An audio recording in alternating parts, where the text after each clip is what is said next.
Welcome back to Mark Holubit's Vlog, everyone. Thanks for joining in on this absolutely gorgeous day. As you can see, we have sun popping out. We have snow that's almost gone. I mean, we got the snow mold and things are looking up. The weather's great out here. It's a little fresh, but you know what? Things are great.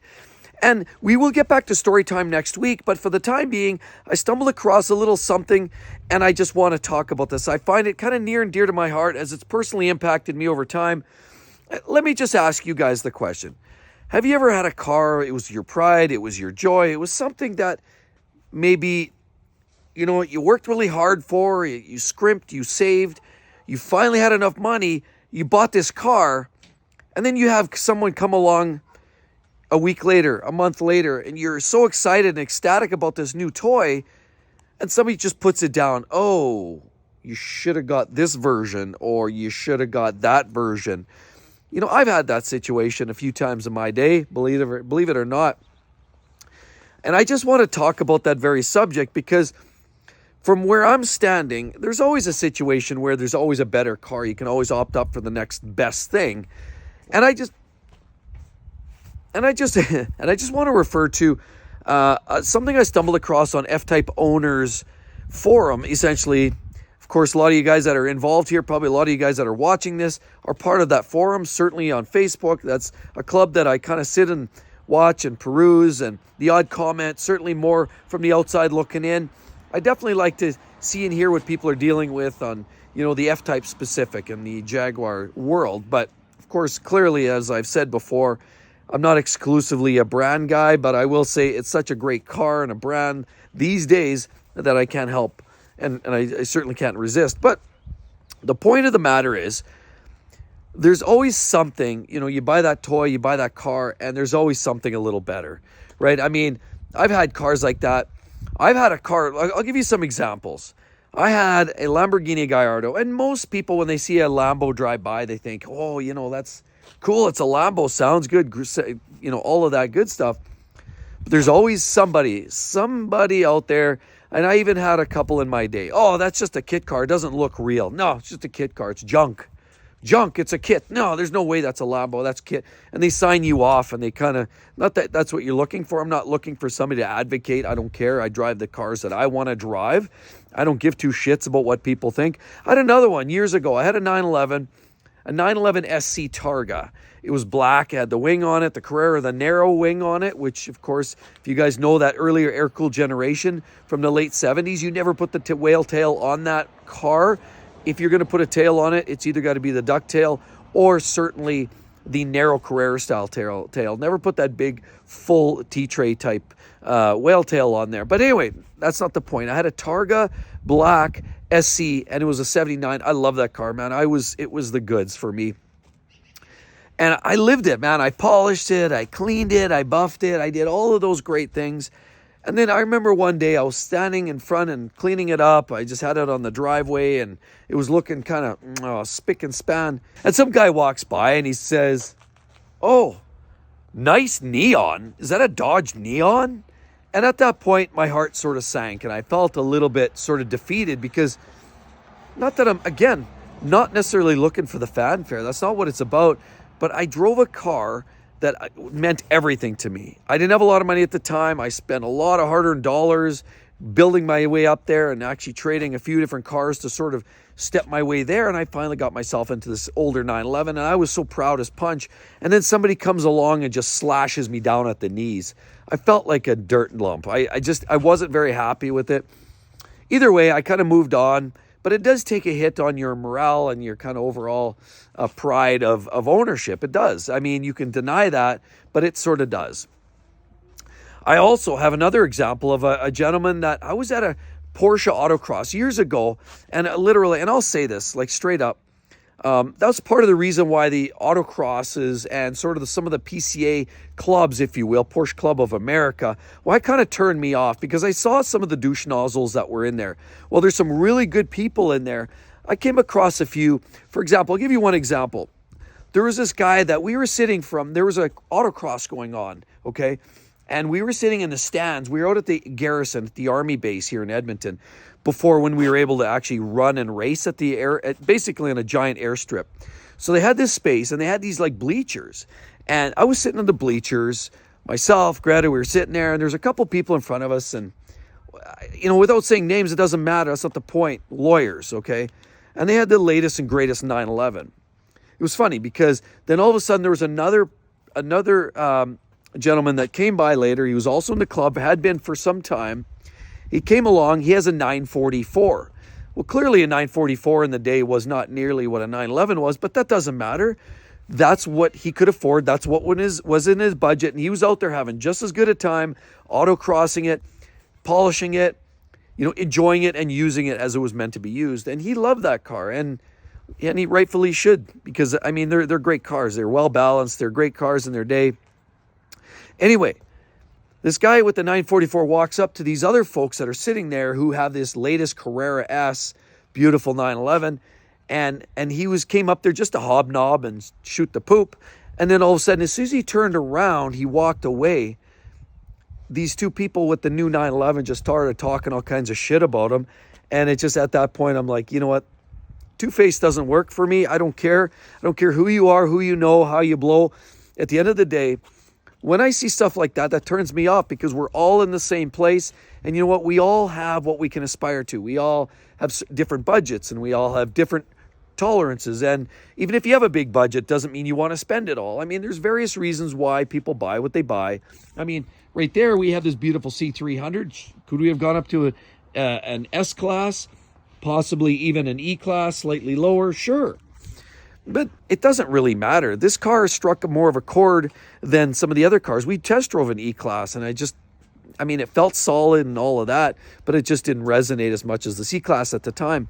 So it's not really about that. What it is about, though, is this F-Type Owners Club that I saw on Facebook.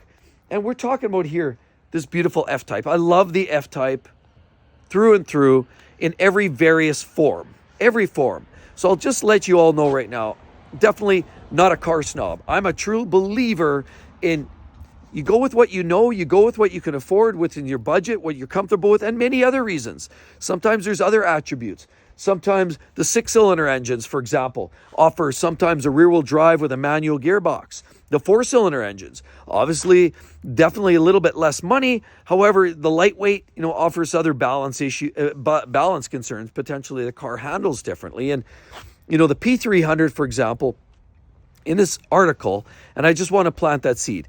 And right here, linked, of course, is the car in question. We're looking at a beautiful P300. It's an absolute gorgeous shade of blue. And if I could say, it's not too far from what I'm looking at here in terms of the color. And I think that is an absolute gorgeous color to die for. Amazing. It has such a deep, rich texture to it. I love it. Absolutely amazing. And that's the reason why we even bought this. We have blue on white, and we love that combination. And that's why we bought it. And so what I see here is this gentleman who posted, and he was kind of basically blown away by the fact that somebody had took a shot at him, took him down at the knees and said, hey, why couldn't you basically afford something better, newer? Like, what is that? I'm here to say, you know what, a P300. So first of all, it's not about sticking up. This is for those people that do have that attitude, is give it up. Leave that, check that at the door, because in my opinion, if, okay, I've got an R. I like the R for my own reasons. I like the V8, the rumble, the roar, and I am about acceleration. And not everybody cares that much. My wife likes, the 911, but she's not looking for the turbo. She's good in a Carrera or even Boxster. So it's not just about that. It's literally about many other factors, what you can actually afford and other, and maybe some of the other value add. But anyway, so this gentleman was taken down because he has a P300, and I think that's a big, big mistake. I think that car is gorgeous. I love the blue, and those wheels are absolutely rock star. If I can honestly tell you that, I love the looks of that car. Looks amazing, looks stunning, and I would never regret a moment of that. Remember, P300, what are we talking about here? 300 ponies. Okay, so let's put this all in perspective. Somebody's saying that that's slow. Okay, so what about, remember the BMW 335 or the 340s? And they're just a shade over 300 horse. Nobody ever called a 335 BMW slow, right? How about other cars? Remember the old 930 turbo? 911, that was one of the fastest accelerating cars in the day. That had 300 horsepower, right? Remember other cars? Supra 2JZ, 300 horsepower is stock. How about the Nissan 300 ZX twin turbo back in the day? 300 horsepower stock. Even the modern day 370Zs and 350s, they don't even make that kind of power yet. So what is the problem with 300 ponies? 0 to 60, 5.3? That's not slow in my books. I mean, I had a lot of cars that were a lot slower than that. And honestly, here we are. We have a car that's quick, nimble, looks great. It's stunning, and absolutely, who cares what people think is the way I see this. And you know what? At the end of the day, I've got the R, like I said, for its own reasons. I just, you know, for some of which was I was just inspired by Jeremy Clarkson, Top Gear, when I saw those videos. And that's also why the M5 exists in our garage, because that was also based on some Top Gear videos. And I was very much inspired with everything Jeremy Clarkson said in the day. So it was just something that I felt like, yeah, I wanted that. I wanted this car, whatever. V6, absolutely great. 4-cylinder, yeah, that's fine too. They're all good in their own way. So here's the way I see this. So somebody comes along and, you know, talks all kinds of trash and says, hey, you should have got the R. This is, you know, blah, blah, blah. Think about this for a second. Yeah, at some level, maybe that's the top pop. Well, then there's the SVR. Then there's a Project 7.